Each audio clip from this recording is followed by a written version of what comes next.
being in the position you're in, you've been at this for 3 months, 4 months, you've closed the first deal, you're hustling, you got deals in the pipeline. And to make matters even worse, you didn't have any experience coming into this. You were hesitant about getting on the phone. At least it was out of your comfort zone.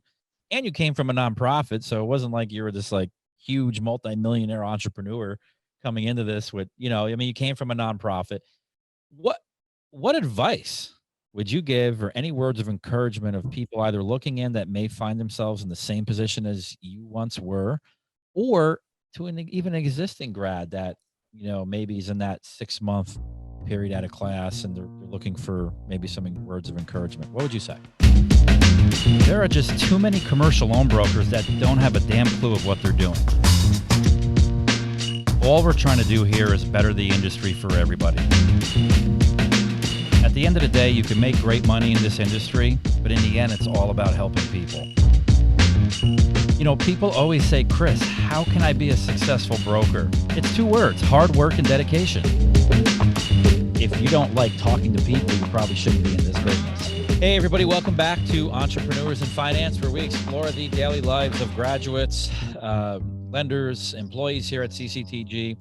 Never know what you're going to get, but it's nothing all. It's an in-depth view of what happens here behind the scenes and the graduates that we serve. So on this episode, actually, before I begin, let me just say, subscribe to our YouTube link to catch more videos like this and others that come out on a monthly basis. So without further ado, I am excited this episode to interview Ryan Hehman of Charis Commercial Capital. Hey, Ryan, how are you? Hey, good, Kris. How are you doing? I'm doing well, doing well. I'm particularly excited to interview you because you're at typically a different stage in your business than some of the other graduates that I've interviewed in the past. Whereas you just came into this, right? It looks like you came into this business. You took our training in January 2022. Yeah, that's right. Took the training in January and basically kicked off everything around March. And so, yeah, just a few months in here and still ramping up, sort of getting a feel for everything. But it's been a great ride so far. So you're fresh out of the boiling water, as we say, and you're scrambling around, right? Exactly. Still kind of trying to figure it all out. So all right, this will be a great interview because as you and I were just talking, you've watched a lot of these, even looking into our program, and most, you're getting insight from people that are established. But this is a good one. So because we always like to give a fair and balanced perspective on what our guys are doing at different points in time. So, Ryan, talk to me about, as you just mentioned, you came through in January 2022. Were you virtual or were you in person? I was on the virtual class. Well, it was virtual, but even though we did have an in-person, but you elected virtual. Okay. We'll get to that in a moment, but what were you doing prior to CCTG? What was life like and what led you to ultimately go on a quest and find CCTG? Yeah. So bit of a long story, I suppose, but I was in like the nonprofit sector for about 15 years. Mm-hmm. And my wife and I were running like this inner city Christian ministry. And, we got married in 2011 and we had 5 kids pretty quickly after we got married. So as we were started having kids and I started thinking like, okay, I would like to, put my kids in private school, do some other things, thinking about investing. And so just in kind of researching on the internet, different opportunities, whether it was real estate and investing, franchises, CCTG popped up. And so I got on the email list and was just like on the email list for a number of years. And it would always kind of like come back around. And then maybe like around 2015, I kind of started getting into investing in real estate and I started flipping homes and then also started like as a residential real estate agent. Mm-hmm. And over the past few years of doing like residential real estate agent stuff, that business, being an investor, I've always really liked helping other investors. I've really liked sort of that side of the business and like working with the real estate investor as the business owner. And one thing that like all real estate investors just have trouble with is just finding financing. Anything really beyond the residential mortgage side, they're just pretty much clueless. And so I was always like, looking around for these kind of alternative ways of financing, little things I could do to sort of help my clients find the products that they need to do the projects that they wanted to do. And then, the CCTG emails just kind of kept coming into my inbox. And I just thought this would be just a great way to diversify my business and also to be able to help, my current clients continue to do more projects that they're already doing, and help them to expand and grow with commercial lending. So for me, it was like just a great synergy and really became kind of a no-brainer. It was like, I like helping business owners. I like, alternative, finance products in the commercial real estate space. I have an existing clientele that need that. And then on top of that, I thought it would also be great to be able to help real estate investors or business owners outside of my geographic area too, not just in my own sort of little sphere here in Maryland, but across the country as well. So really for all those reasons, it kind of was a no-brainer for me. And then, then last winter I was able to, pull the trigger and attend the class. So. Wow. Okay. Yeah. So that's, you kind of connected the dots on your own in that, like, when you came across the opportunity, you saw the need, and you were already experiencing a need. You just didn't have the right outlets to, help the need. Yeah. Right. Yeah, exactly. That's right. I had no idea the number of loan products that are out there, the kinds of lenders, or really also how to get a commercial transaction done if you do want to step into kind of the bigger ballpark of owning commercial properties. Sure. And like, so that's kind of cool. You went from a nonprofit doing nonprofit work to for-profit, even though you're helping people. But I gotta imagine that's a little bit of a transition, because as everybody knows, you don't make a ton of money in nonprofit, even though it's a good cause, but you're not going to become you're not going to, lack of better words, you're not going to become a millionaire with nonprofits, Yeah. Yeah. Yeah, that's right. I mean, it's immensely gratifying, Sure. and was just a beautiful and wonderful time in my life. And my wife is still deeply involved with it. But yeah, also, I mean, just to achieve other family goals that we had to, to purchase our own properties, to do some of the other things we have on our list of things to do, it became necessary to sort of step out of that. But then also, I mean, just to grow in a deeper, more professional capacity in a different industry was definitely something that I desired as well. And that's kind of one of the things I love about, about the industry that we're in is being able to problem solve, some of the complexity and some of the putting some of the pieces together that need to happen to sort of do a transaction.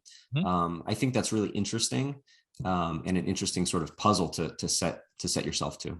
For sure. Yeah. It's a good goal. So you found us, you were on probably our email drips, and eventually you pulled the trigger, as everybody says. What made you, well, first of all, what package did you buy with CCTG? I bought the platinum package. Okay. You bought the platinum package. And what made you attend virtual over in-person training? Was there any reason to that? So no, I mainly did it because I am very conscious that when I step away from my wife for a while with all the kids and all the stuff that she's got going on in the house, that it's a huge burden to her. Yeah. So I thought, I think I can be disciplined enough to do this,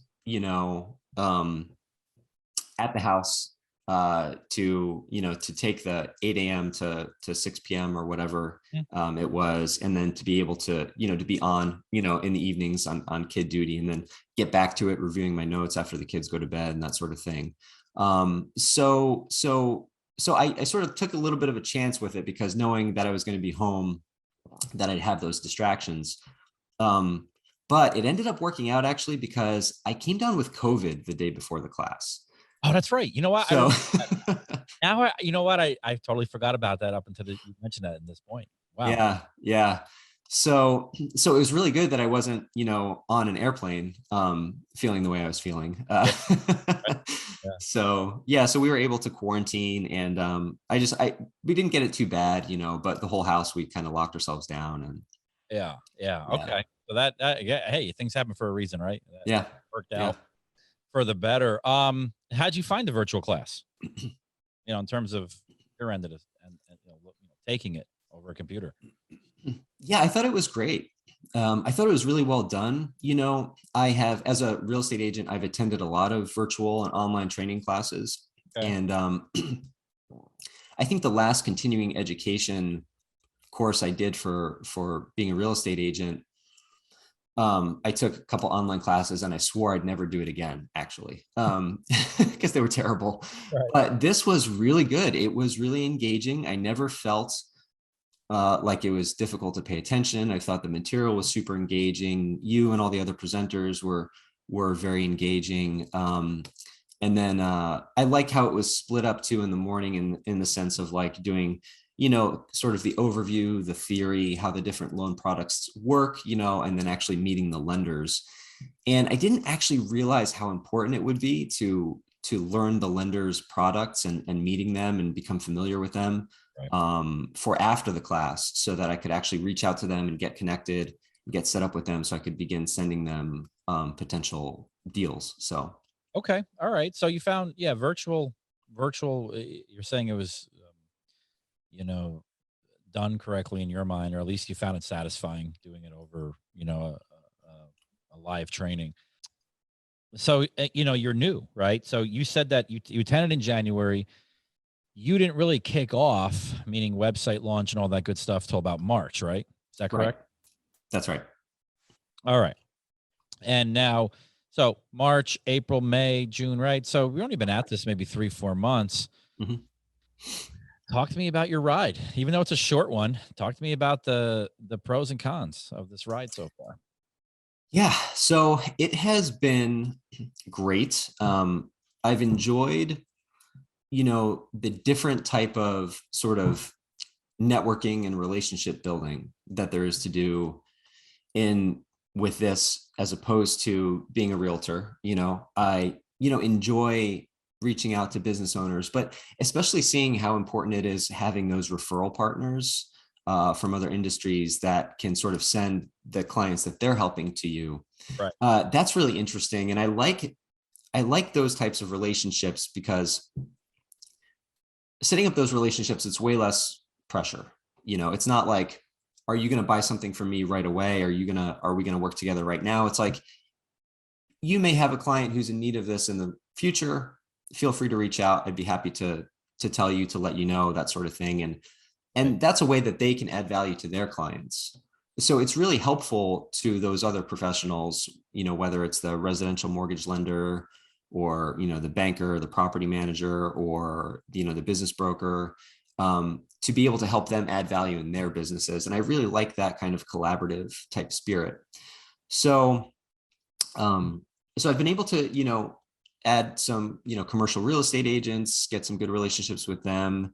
They've been able to sort of send some of their clients over. Some business brokers have been able to send some of their clients over as well, and that's been great. So I have a few of those relationships where they're kind of sending over people, and nothing really has clicked yet in terms of, like, I haven't closed any of those deals yet, but there's some of those in the works, both with like franchises and potential commercial real estate purchases for some of those business owners. So yeah, so it's been really good. So I'm kind of ramping up. It's kind of like, maybe I've got 10 to 11 people in the pipeline at the moment.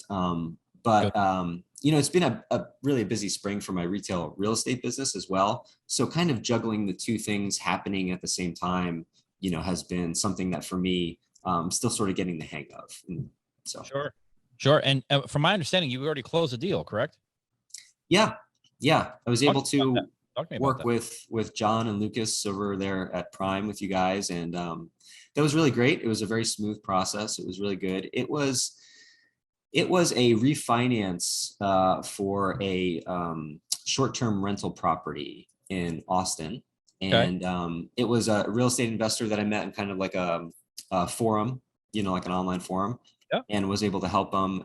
Went through like a long consultation process. But it really just kind of clicked. Everything went really well and went really smoothly.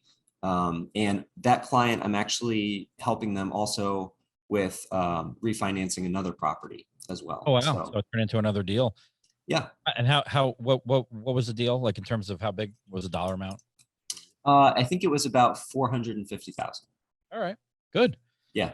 And you know that oftentimes I talk about with graduates that once that for you that came very quick. Some graduates it takes a little longer to get the first deal. Just depends on grads, but you know, oftentimes that how big of a confidence booster was that for you? Because a lot of times it's like, all right, I just need to like close one to know that like I can do this, it works, and then boom, the rest is history. For you, was that a big confidence booster? Yeah, absolutely. It was, I mean, it was great. I and this client really got along. We just really kind of like saw eye to eye. We're like speaking the same language. Right. And it's really become a thing where he's like, okay, great. You're on my team now, and I just love that. It's just an immensely satisfying feeling to be on someone's team, to be collaborating, to know that you're kind of their trusted partner in what they're trying to do. So it was a big confidence boost for sure, that it's like, okay, you come to me for reliable information in this sphere, and I'm going to do my best for you, and we're able to make it work. And actually, just before the podcast, he was, sort of texting me. He was like, okay, can we jump on a phone call this afternoon so we can talk about, this other project we have going on? And it's like, it's just really satisfying, very gratifying, and yeah, it does really make you think that it's like, you know, that it was, worth, getting into this and taking the class and going through everything, because this is, a source of business and a part of my life that wouldn't have existed without it. Yeah, no, that's, and I appreciate you, disclosing that because, like I said, sometimes it's just even though I mean, obviously, you didn't take the class, it's real. I mean, it's a real industry, real lenders. You meet people that are doing it, but for you personally, it's like a lot of grads. That's their first goal. My goal is to close one deal, right? And I want to do it in a quick amount of time, but just close that one deal underneath my belt, so at least I can say I closed something, and then the rest kind of fall into place. Yeah. And I'm all about like diversifying. I think it's important to have multiple income streams. And I always think like, now that I've done this and I'm in this industry, this is something that I can rely on forever as a way to produce income that's different, and that's slightly off, or slightly different than maybe the residential real estate industry. So if things are slow there's also this other outlet. Sure. So yeah. What don't you like about the business so far? Yeah, good question. I won't say I don't like it, but I do find it challenging or frustrating, or actually just shocking at how many people call up and want to purchase commercial real estate with zero money down. Like they just have no actual money. They have they haven't saved up anything. I know what you're saying. Yeah, we call those dreamers. I mean, and I don't know if it's the lack of wherewithal. Not to say that they're you don't want to label anybody, but there's it's been like that for ever since I've been in the business over 20 years. You're always going to get people that don't have anything, two nickels to rub together, but yet they want to do these projects and not realize that they have some. They, for the most part, they have to have skin in the game. Yeah. And I was kind of wondering, it's good to hear you say that it's, as long as you've been in the industry, that it's sort of been like that. Because I was sort of wondering if it was recent, if a lot of people see online ads for, get into real estate investing with no money down. I'll show you how. Well, I mean, to be honest with you, yeah, I think it is because of some of that, but that's existed for ages. Oh, okay. I mean, it's just different forms of it, right? I mean, it existed back in the days when you would see those infomercials, and it'd send you DVDs when DVDs. Okay. You know what I mean? So it just went from like DVDs now to like online stuff. You know what I mean? And you still got, it's just the same message. You just got different people that pop up every decade that take advantage of things like that, which I think is the wrong impression of the industry as a whole. Yeah.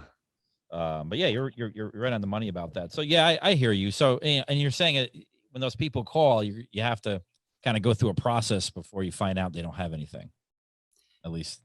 Yeah, a little bit. And I think at this point I'm better at screening them up front, and really having a good conversation up front about what it takes to what kind of project they're hoping for and what it takes to purchase that. Get there. But Yeah.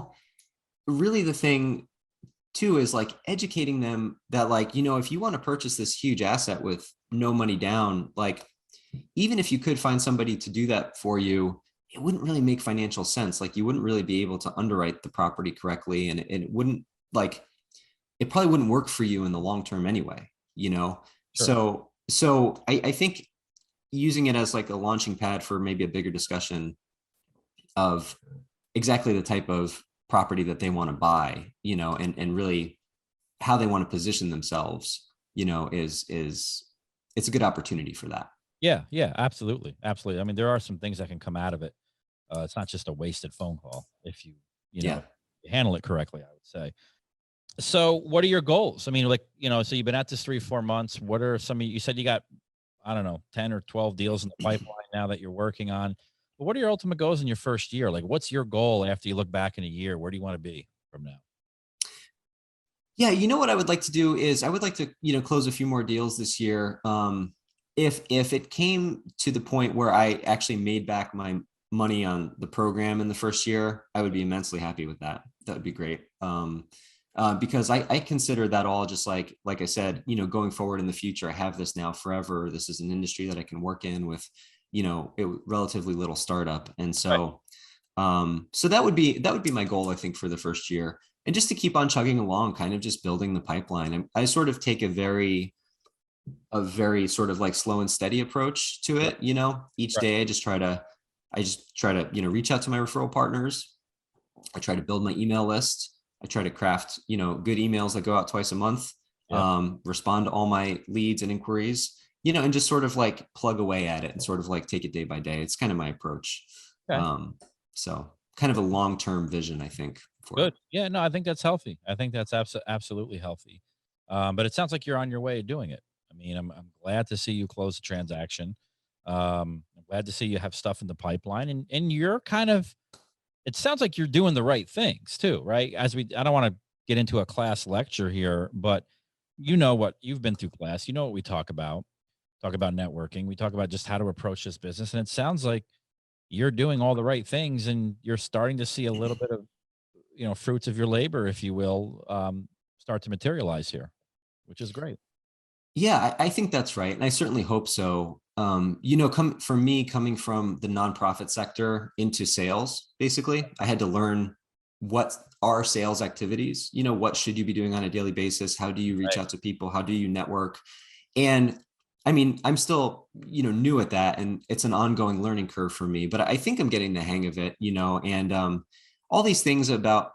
I mean, and I was there, and anybody else who may be new in sales or transitioning, into an industry like ours might feel that way too. It feels a little scary to like reach out to people, to offer them something, to network with them, to, Ah, everybody's worried about feeling salesy or something like that, and just wants to be authentic. And that's definitely a process, to go through. But yeah, I mean, I think I'm getting there. I'm to the point where I actually like really enjoy it. I really enjoy communicating with people and having a phone consultation. So I feel very blessed and lucky to be at that point where it's like doing the thing that I enjoy, and to be able to have a long runway for that and a long vision for that ahead going forward into the future. I feel very happy. So you are a great example of, a lot of graduates that come in here or even looking at us in that you don't really have sales experience coming into it. You're a little uncomfortable talking to people, networking.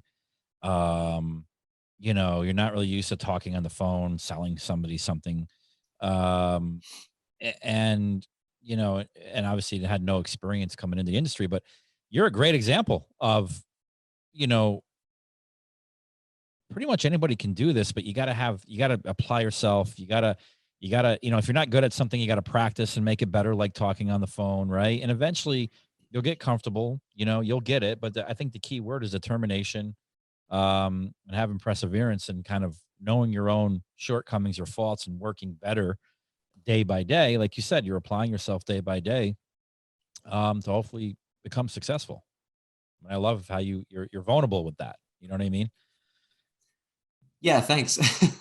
I mean, it's been a long road. I feel like, and that may be a thing that before coming into the industry, whether it's real estate sales or commercial loan brokering, of somebody telling me like, well, here are like the activities that any salesperson needs to be doing daily. Mm-hmm. Do you want to do these activities? Is this something that you can find yourself feeling happy with, feeling comfortable with at some point? Everybody's a little, uncomfortable with it, at the beginning. That's natural. But are these activities something that you want to do? That would have been very helpful for me, to know going in. But now that I'm in it and have gotten through some of that initial, trepidation, Sure. for some of it, it's become much easier and it's actually enjoyable. So It's actually enjoyable. Yeah. Well, that's what I think people need to hear, especially people that are maybe at your point, mhm. and, in this business that may be viewing this podcast. I mean, you have to learn to practice, you get better, and you actually enjoy it. And those, like you said, keyword and trepidations kind of rode away pretty quickly, I think.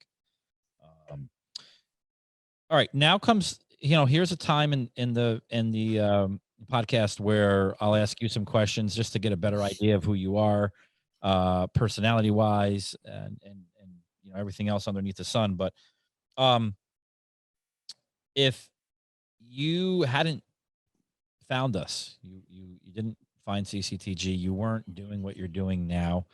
What do you think you would be doing? And on a follow up to that, if you could be any profession in the world, without going through the training, the experience, if you could just hop right into something, what would it be at a moment's notice?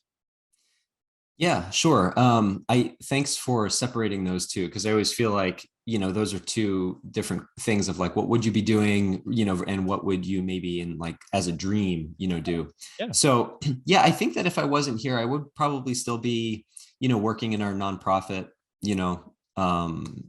helping families in the inner city. Okay. That's something that I loved for a really long time and felt really satisfied with. So I think that would probably still have been my trajectory. I mean, I'm also a realtor, and I love that too. So, like all of these things, I sort of see myself kind of collecting, collecting professions. Yeah. So, I wouldn't sort of discard any of those. I probably would just be, doing some combination of the previous two. And then in terms of though, if I were to like sort of live a very dramatically different life and a dream profession, I think I'd probably be a bass player for a rock band. So I'm in a small band now with friends, my early 20s. I was, in various bands and stuff. So I'd probably be, living that touring lifestyle, rock and roll. Far cry from what you're doing now, but A little bit different. but A little bit all right. different. I always ask the musicians, the grads who are musicians, who do you think's the best bass player? Oh, I don't know about the best. I think I feel like wading into a big controversy with that one. I actually always thought Flea from the Red Hot Chili Peppers Okay. was pretty It's awesome good. though. Yeah. Yeah. Okay. All right. That's a good one. Yeah. And the personality to boot too. Yeah. Yeah, for sure. Yeah. No, that's a good one. That's a really good one. Yeah. Um, yeah, like the bass guitar is like kind of holds the whole band together. I mean, if you think Yes. about it, a lot of coordination with the drummer, it kind of moves everything along. It's like one of the foundational roots of music. Is the bass player, I think. Exactly. No, that's exactly right. I've thought about that many times over the years, Right. especially because the bass, I mean, we have to think about that because the bass player so often is overlooked or fades into the background, but we're really holding it down there. Yeah, So, for sure. For sure. That's cool. All right. Um, and to your first point, um, you'd be still in a missionary helping people. I mean, at the end of the day, you're still helping people, right? I mean, you're yeah. just doing it in a different way, and hopefully you're making more money doing so for yourself and your family, but you're still helping people. So it's, I think it's a great transition and that you're still doing what you love, which is helping people just in a different way, you Yeah, that's right. I love that too. I mean, there's a point. I love the consultation phone call with a new potential client, right? And it's just where we're discovering what they need, what they're thinking of, being able to troubleshoot and problem solve. I just get off those phone calls and just feel great. Like this is excellent, you know. Satisfying. So Very satisfying. it is. What's something that somebody normally wouldn't be able to tell about you just by meeting you the first time? Oh, interesting. I think probably that I practice jujitsu fairly regularly. So Okay. yeah. You can kick some ass. Yeah, I can. That's cool. That's cool. That's good. I mean, so you use it Yeah. as, do you use it as a kind of, decompress, get your mind off stuff, and Oh yeah. also workout, or, I guess the benefit is you can kick people's asses. No, I mean, that's exactly right. It really is mostly a decompression, good workout type of thing. It helps you just totally, refocus and recenter everything in your life, because, you sort of go in there and you are not thinking of anything else in your life that is stressful while you're on the mat, and then plus I feel like it has this good advantage as well too, because it's like, if you can remain calm while somebody is choking you, that has crazy benefits for the rest of your life. It's like you can remain calm in lots of other circumstances. Right. Level-headed, calm, not be reactionary. Right. A lot of struggle with, but yes. Yeah. Yes. Just breathe, try to get out of it. We'll be okay. We'll be okay. Okay. Yep. All right. Yep. That's actually a great analogy. Who would you, I always like this question. So if you could go and meet with somebody for like a couple of hours and pick their brain. And when I say somebody, it could be anybody, living, dead, anybody kind of in human history. Who would it be? Yeah. I think, sidestepping maybe the obvious answer, that would be my dad. When he died when I was 17. So that would sort of be kind of the obvious one. But if I had to sort of, pick somebody else throughout history that I like admire to have coffee with, I think, so I'm a Catholic, and I think I would choose Pope John Paul II, who, he was, Pope for just a really long time, I think for like 26 years. Mm-hmm. He, grew up in Poland when it was occupied by the Nazis. He, studied to become a priest under, like, subversively under the Nazi regime, helped a lot of Jews escape Poland. He visited something like 129 countries while he was Pope. Spoke a lot of different languages, was a philosopher, a poet, a playwright, very like well-traveled, very, met with a lot of world leaders, even, apparently helped, bring about the downfall of like, Soviet communism. So I think he would be my guy. That's interesting. We've never had that before, but I get it. I get it. And, I don't think you have to be religious or not. I mean, it's huge impact. That's actually interesting. All right. Well, and so now what I always like to do is, ask me anything. It doesn't have to be about business. It doesn't have to be about CCTG or loans or anything, but I mean, it can be, but, tell me or ask me anything you want. Okay. I wanted to sort of ask, so recently with like, in terms of business stuff first, with, interest rates rising and sort of things going the way they've been going with like inflation and the Fed and everything. What have you seen, in terms of commercial real estate, general trends, things happening? How have you guys had to adapt? And, like, what do you sort of see on the horizon in terms of like the rest of the year with everything that's been going on? That's a great question. I assume we're going to be getting more of these questions as we do more interviews, because people ask. We just got off a podcast a couple of days ago that a gentleman grad asked the same thing. But in terms of real estate, I mean, here's the deal. Rates have went up. I think they'll go up maybe a little more. I don't think they're going to go up. I'm not saying I'm like, the brainchild of finance. This is just my opinion, but I don't think rates are going to go up substantially. I think they're going to go up a little more.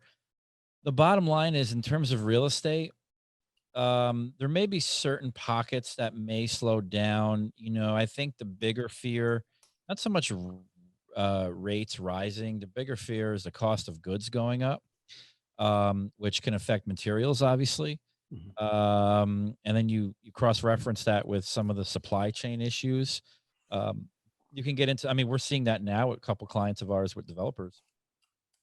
Cost of goods or cost of materials when they're building something has gone up, or the lack of something where there's a lag time where they have to wait for supplies. I think that's really the more disruptor than like rates just going up, because the bottom line is rates can go up. People are still going to build stuff. I mean, it may cost more, right? Obviously, to borrow money may cost a little more, but they're still going to build stuff.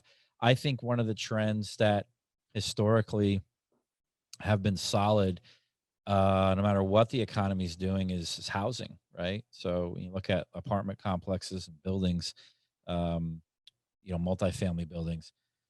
If anything, if rates keep, let's say I was totally wrong and rates go through the roof, um, it's going to price, and it already has priced a certain portion of the population out of home buying. You're Mhm. a residential realtor, right? I mean, you get it.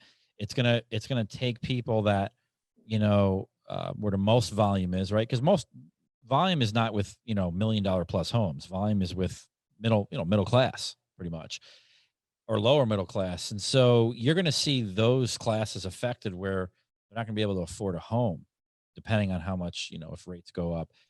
Uh, but they're still going to need a place to live. So you're going to see, you're still going to see that rental market, that housing market be very, very strong and be a strong asset class, Mhm. if that makes sense. Yeah. Um, but yeah, in terms of outlook, I mean, I think, you know, we're in the boat we're in. Will it get a little worse? Probably a little bit. But I don't think it's going to be like a colossal collapse of, the economy as we know it. I think it's going to be Mhm. sluggish, and then, hopefully things will start getting better. Okay. Yeah. Yeah. Yeah. Anything else? Oh yeah. I wanted to know where you like to go on vacation, if that's not too since it's the summer. Where do I like to go on vacation? I don't think I've ever been asked that before. Where do I like to go on vacation? Um, Or well, what kind of place? Like if you're a beach person or a yeah, no, mountain I, person. I I hear you. I'm more of a beach person, I guess you should say. But vacation to me is maybe not what you think. I mean, do I like to? There's a couple cool places in Rhode Island, since it's only 2 hours driving distance, 2.5 from where I live, that I like to go to on with Mm. beaches and resorts and things. So it's pretty close. Um, I like to take mini trips. So I'm not a guy that takes off like 10 days, 12 days.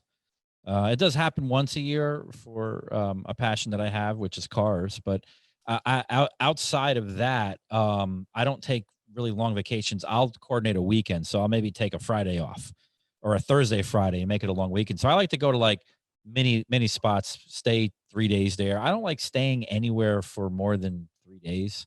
If that makes sense. I'm not a guy that can go to like these beach resorts in the Bahamas and spend 10 days there. Like I'd get bored after 3 days. Like the scenery's good, the scenery's great, but at the end of the day, like I want to go somewhere else. I'm like that type of person. So I'm not, spending you know, 3 days is enough for me at a beach type thing.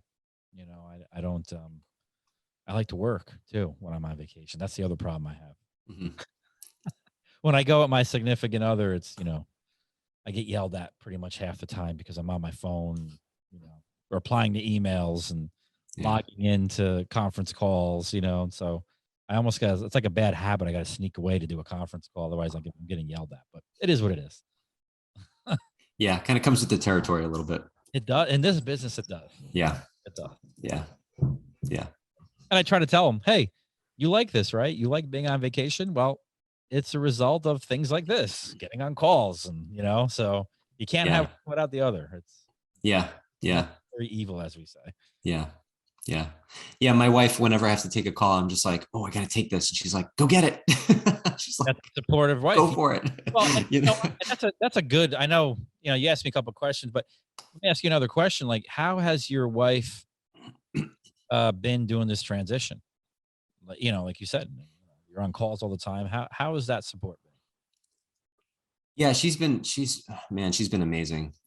She is like number one champion, so especially because I think she knows, how difficult it's been to sort of transition to a new industry, how much maybe, you know, self-doubt can sort of creep in, when you're sort of changing careers. And so Right. she's just been behind it 100%. And everything that closes, every little victory, every new client, she's just like, yeah, that's great. That's awesome. She's just super supportive right there. And it's been great. I think that she's more excited for me sometimes than like I am even for myself, so Great partner. it's Yeah. been great. She's been awesome. I always say you need a supportive partner in this business. The worst thing is, and I've seen it happen before, is when a grad comes in, they invest the money here. Partner knows really nothing about what they're doing. All they know is they invested a bunch of money. And then like the partners like yourself, they're going through that transition. They may struggle a little bit. Everybody struggles a little bit. And then that partner is like, I told you so. Like you shouldn't, that just squashes any type of motivation, right? You need some of that Yeah. uplifts you, I think, right? Yeah. Uplifts you. That's why I encourage partners to take the course, even though they may not be involved in the business. I always try to encourage our people to have their partner be a part of it, the actual training, so they can appreciate what their partner is going through. And they also know that, gee, this is a real thing. Like it's a legitimate, real thing. There's going to be work involved on your part, right? Even though we make it easy for you the best we can, you got to work, you got to hustle, you got to work. So they have an appreciation of what that partner's going through. Yeah, right. And one thing I love too is like when I brought it to her, like, here's this program I'm interested in. Here's why I'm interested in it. Here's, some Right. more details about it. Right. She was completely, she did not squash it. She Right. took it really seriously. She did all her own research. Yeah. I think she may have even done more due diligence than I did on it. Okay. Yeah. So, All good. so, and so she knew, what we were in for. Okay. So, All yeah. right. What would you, last question of the podcast, unless you got any more for me, but last question is, what, being in the position you're in, you've been at this for 3 months, 4 months, you've closed the first deal, you're hustling, you got deals in the pipeline. And to make matters even worse, you didn't have any experience coming into this. You were hesitant about getting on the phone, or at least it was out of your comfort zone.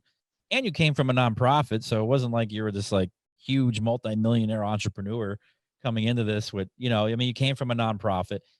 What what advice would you give, or any words of encouragement of people either looking in that may find themselves in the same position as you once were, or to an even existing grad that, maybe is in that 6 month period out of class and they're looking for maybe some words of encouragement? What would you say?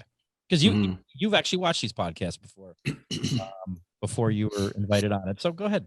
You know, what would you say, knowing what you know? Yeah. Well, I think in general, with both, my other sort of real estate business as well as this one, I would counsel people to be patient with themselves, Mm. you know, to learn what you should be doing every day, to do it and to kind of stick with it, and to put a lot of processes in place and just multiply them, and just keep after them and keep doing them. And that eventually sort of that snowball will grow to a place that's very satisfying. And then hopefully very large, like some of the other guests you've had on the podcast, Yep. To where you're at this, unbelievable level. And, hopefully, and looking back for myself, even just over the past year, 2 years, say like, oh, the things that I put in place then were very helpful. And I'm really glad I did that. Mhm. And so I sort of think, I sort of take like a step-by-step view. And that's kind of what I would say is that, for me, um, putting those steps in place and just doing them consistently every day, and not getting as caught up about the results as about putting the process, the good process in place, and getting those referral partners in place, and making connections with people, Because then all of a sudden, you get an email from somebody, you get a phone call from somebody, it's from a relationship that you created, 6, 9, 12 months 6, 9 months ago. Yeah. Right. And those things pay off in spades. So if we're doing the work to create those relationships every day, then I think then we're going to be okay, and we're going to get our machine going, and it's all going to be good. So that's what I would say to anybody is, to be patient, to put the work in. Yeah. All right. Well, you heard it here. Yeah. Be patient, put the work in. So, well, Ryan, listen, I really appreciate you taking the time out of your busy day, particularly in the stage you're at, because you're everything at this stage, right? You are, kind of the one-man shop doing everything. So I really appreciate it. I know where you've been. I've been there a long, long time ago, so I get it. And you didn't have to do this, but I appreciate you getting on and just kind of sharing us your story and your journey. And we know what I'd love to do. I'd love to follow up with you maybe, 10 months from now, 10, 12 months now, do another podcast, which I like those follow-ups, right? To kind of see where you're at 3 months, 4 months into it, and then maybe 12 months into it, coming in and comparing both. That would be cool. Yeah, sure. I mean, that'd be great. It's an honor to be on the podcast, and be happy to come back for sure. All right. Sounds good. All right, everybody. I hope you enjoyed this episode. Again, don't forget to subscribe to that YouTube link that we have so you can catch videos like this and many, many more on a monthly basis coming out. Appreciate it. Ryan, thank you again. And we will catch everybody on the next one. Thank you. There are just too many commercial loan brokers that don't have a damn clue of what they're doing. All we're trying to do here is better the industry for everybody. At the end of the day, you can make great money in this industry, but in the end, it's all about helping people. People always say, Kris, how can I be a successful broker? It's 2 words, hard work and dedication. If you don't like talking to people, you probably shouldn't be in